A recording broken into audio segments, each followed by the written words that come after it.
Ano ba nangyari? Naghiwalay kayo? Pinamad ako. Gago! Matagal na yun. Matagal ko ng balak. Wala yun. Hindi tama yun. Hindi tama yun. Pinigilan niya yung ano niya, yung sarili niya sa'yo. Tapos gano'n lang sasabihin mo? Walang dahilan?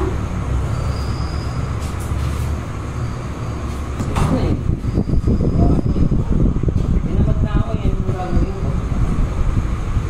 Baka nahuli ka naman. Baka nahuli. Yun nga yun eh. Pinapunta ko na siya dun kasama nito. Ano sinabi mo doon sa babae? Ano sinabi mo doon makaharap kayong tatlo? Ano eh. Nagbalikan ako yung ex-girlfriend. Anong reaction ni Angel? Iyak. Samalis niya ako. Umiyak, hinayaan mo?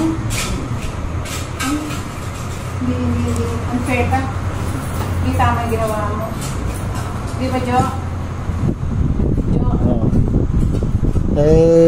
Hindi natin masisi to kung ayaw niya. Pero,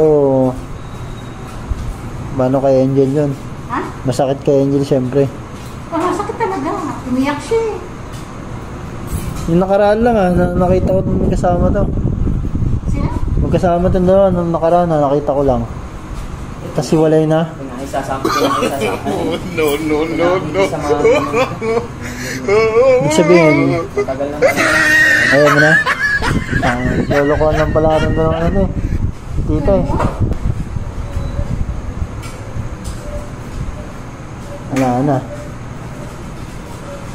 Hindi maganda yung ginawa mo, Chill. Alam mo sa isang relasyon, kaya sabi ko sa inyo eh, nakita ko kay Angel yung talagang Sipag pa naman nun. oo, Tumutulong. nakita ko kay Angel yung kanyang kaseryosohan sa pagrelasyon sa'yo. Wow. Kasi naglalabas siya, tumutulong siya, sinasamahan niya ako, lahat ginagawa niya. Parang yun na kaya anak mo eh. Oo, sa totoo lang. Paano eh, wala rin naman tayo magagawa eh kung ayaw naman ni Abdul. Ang gagawin natin dyan. Nakabuntis yata ito eh. Sana yung mahirap dyan. Baka nabuntis mo yun yung ex-girlfriend mo kaya ka nakipagwalay Sana bahala ka. Nakakita nga lang na. Mamaya. Ako sinabi, ito Carpaccio, kapag nakabuntis ka ng babae, iwanan na kita. Sasabihin mo sa'yo, bahala ka na sa buhay mo. Oh no! Kapag nakabuntis ka ng babae, sasabihin mo sa akin, mag-asawa na ako, buntis ito. Oo. Paano kung totoo? Pag sarili ka Hindi ngayon. na, Hindi niya lang sinasabi na talagang nakabuntis siya. ay magsarili na siya. Kung sa akin niya lang sinabi. Magdesisyon na siya sa sarili na. Wala na pakialam sa kanya. Ginusto niya yan eh. O diba? Gusto niya yung joke, wala na pakialam sa kanya. Dated na ako. Saan titira yan? Ha? Saan titira yan? Bahala siya. Ginusto nila yan. Isang desisyon sa sarili nila. Go! Magdesisyon na kayo forever. Yung sasabi ko sa'yo, MJ, yung karap si Bacho. Hindi, wala akong papakain sa inyo. Okay na, magtrabaho kayo. Magsimula na kayo magtrabaho. Kapag nakabuntis ka ba, magsimula ka na magtrabaho. Why? Kasi may pamilya ka na. Yun ang sinasabi natin. Pero yung pipisan kayo sa akin, at wala akong papakain sa inyo. Pagsipag trabaho kayo. At hindi ka na mag-aaral kapag ganyan. Bakit? Kasi may pakakainin ka na. Ganun yun. Tandaan mo yan, sinabi ko. Pero yung ginawa mo kay Angel, unfair yun. Lahat ginawa na para sa'yo. And Angel, naglalabas siya, pinagsasampay ka, pinaglilinis ka, lahat ginawa. Tapos ganyan lang, sasabihin mo, nagsawa ka na. Kaya pala yung mga post niya, mga nag-ano siya, parang nag-emote. Ano sasabi? Wala, yung mga sad mga sa story niya. Anong ginagawa, yung bago mong girlfriend, anong ginagawa niya? Nag-aaral ba? O ano? Mayaman ba? O ano? Nag-aaral. May kaya. May kaya. Ano siya nag-aaral? Yan sa Montessori. Montessori. Anong course niya? Ganun din ka ano. Ano? Katulad kay Angel. Stewardess. Na paano yan pala? Hindi niya rin pupunta sa Angel dito. Hindi na eh. Pag gagawin niya rin, kung pupunta siya, papaalisin ko siya, pag pupunta pa siya. Ay, FG, hindi tama yan. Eh si tita parang palapit na rin kay tita Banjo Hindi yun eh. tama yan, Kahit, FG. kahit nag-message niya siya, gusto niya bumisita rito o usapin sana si mama. Sabi ko, hindi pwede. Ay, Tutulak ako ito pala pag pumasok ka rito. ay, hindi ta. Bakit ano pang ginawa mali? Ay, wala. Ibig sabihin ikaw pala nagloko. Sayang lang yung relasyon nyo. Nagplano-plano pa kayo. Oo. Ayun na lang yung solusyon. Ano yung solusyon? Ayun eh, narap yung babae. Buti hindi nag-away. Hindi sinampan niya ano. Sila nag-away. Ano pinapunta mo mismo sa Wimpis? Pinapunta mo pa? Sumiyak. Malinaw na. Wala siya. Ano nakita mo naman doon sa babaeng girlfriend mo bago? Ha? Ano? Nailag ulit ako. Ay, nakita ko. Na-inlove daw.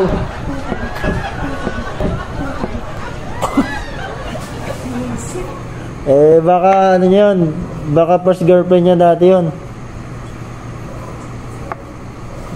Yung grade 10, yung ano, yung nakita pumunta sa bahay? Iba yun eh. Ha? Iba yun eh. Hindi yun. Hindi mo nag-aaral ng public yun. May kaya sa buhay. Saan siya nakatira? Yun. Saan yata yun? Biniktikan. Pumunta ka na sa bahay nila? Ha? Kailan? Aral lang. Wala. Nakaraan? Diba laging umaalis-alis yan? Hindi na pupunta siguro. Kaya siguro Pumunta ka sa bahay nila? Saan yung bahay nila? Binigtigan niya sa loob ng base yun, tita. Ba't alam mo naman? Hindi, lagi kong kasi may pinupuntahan doon dati. Sinasabi niya tropa eh. Nagiinom. Giinom sila, yung mga tropa.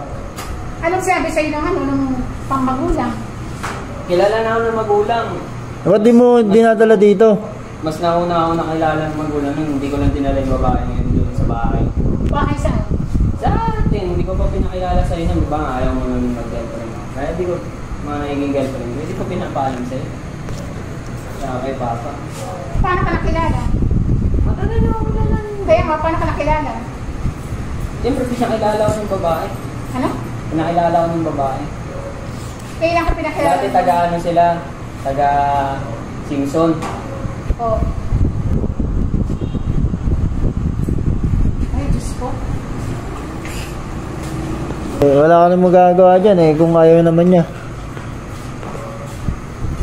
Di mo na pwede pilitin yan kung ayaw niya. Siya rin masusunod sa bandang uli dyan. Alam mo ba, Banjo? Kaya ito, tapapating kita. Oo. Alam ba, ito na sabi sa akin ni Tita Luna?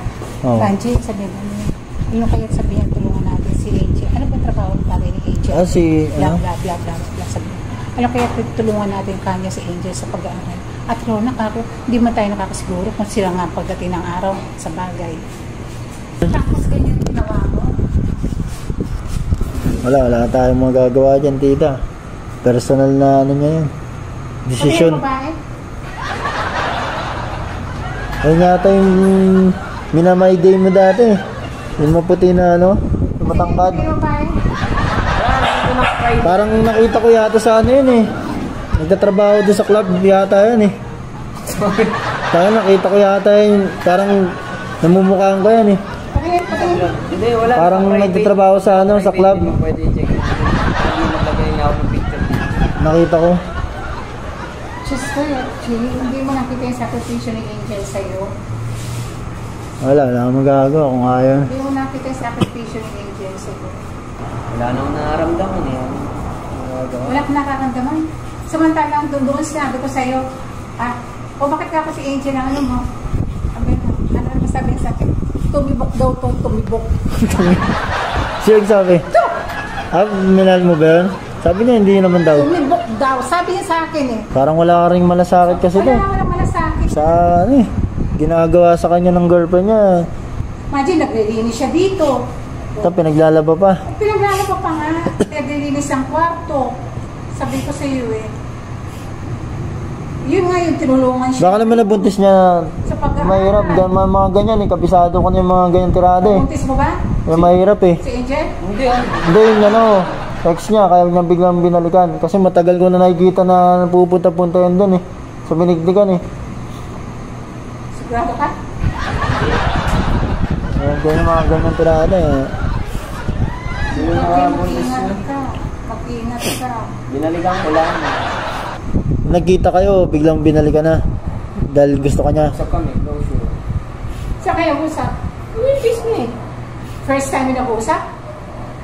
Siyempre first time yung pinakita ko na rin. Pero magka-chat na kami nun. Magka-chat na kami. Nag-meet lang kami. Kaya pala umuwi ng madaling araw to. Nag-ano yata, nag-check-in pa yata itong mga to.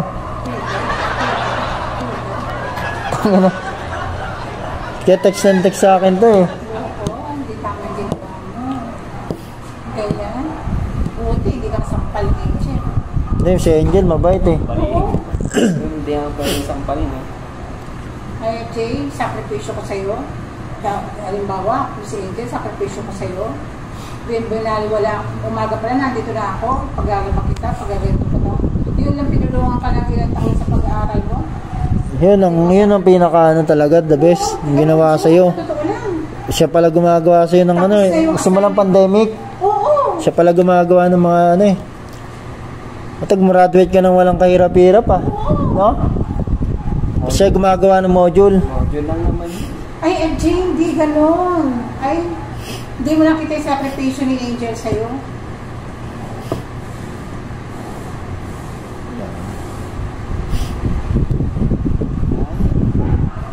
Paano pala yung plano nyo?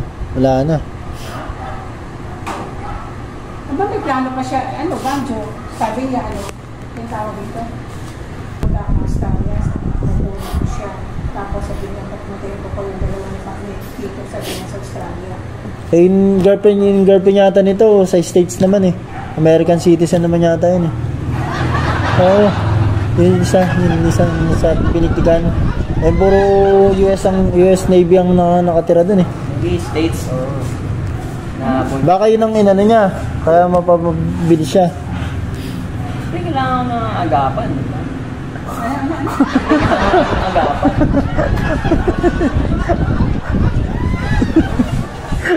Ano ah? Same lang mga to. Ano lang dito no? Basic lang eh. Wala eh, ganyan talaga mga kabataan ngayon dito. Iba na yung, Ay, hindi ah. iba na yung mga ano. Hindi pwedeng ganun. Hindi naman ako nag-stay sa isang babae. Ah, put. Ito, may pinagmanahan yata ito ah. Kala mo, pagpapalain ka ng Diyos na ginagawa ang kaluloko. Hindi. Ako, hindi maganda yung ginagawa mo. Naluloko ka ng tao. Para may bless ka ng Papa Jesus sa ginagawa mo. Pinaiyak mo yung babae. Hindi ganun. Nakaka-move on din yun. Ay, hindi ganun yan, Jay. Ako nga, na-move on agad eh. Kapag hindi ka makakuha, meron na. Ano nga? Tato pa. Eh, siya wala eh. Sama lang may dahilan eh. Kaso wala naman dahilan eh. Yun lang dahilan niya eh, ayaw niya na. Ganon. Nagsawa.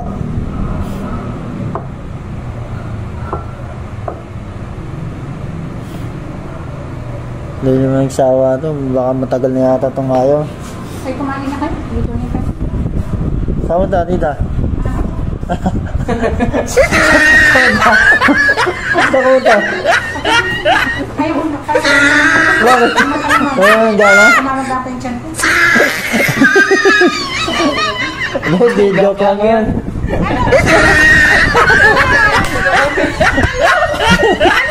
Hindi, joke lang. Wala, sila pa ni Angel.